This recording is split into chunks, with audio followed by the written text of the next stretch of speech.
everyone. I'm Jazzy Carrington with your Hot Talk and Hot Topics. Well, finally, it seems that Camille Cosby and Bill Cosby are speaking out.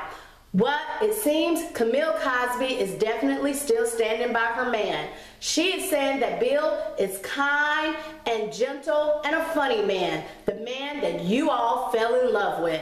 So it seems she's still standing by Bill, and she's saying who really is the victim here.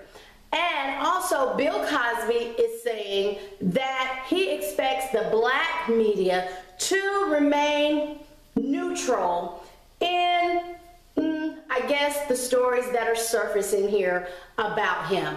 But seems that the black media is kind of sounding off and saying, no, this ain't gonna fly. We need to know more. We want to know what's going on and what has happened. Well, recently, you know that former supermodel Beverly Johnson has come out as well with allegations that Bill Cosby allegedly drugged her and may allegedly had tried to intend on assaulting her as well, sexually assaulting her. Now, if you know Beverly Johnson, she was the first black woman to grace the cover of Vogue.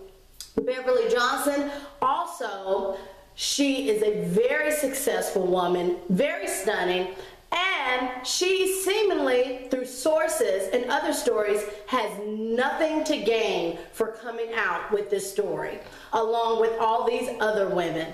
So now this is really getting serious, and this is not looking very good for Bill. So now we're just saying, my opinion, I just feel that Bill needs to really come out and say something, tell us something. But it seems he's just being very evasive. So if you have an opinion on this story, you can hit us up on Facebook or on our Twitter page, or as always, you can email us at levelstome.com. And I'm Jazzy Carrington with your Hot Talk and Hot Topics, and I'm out.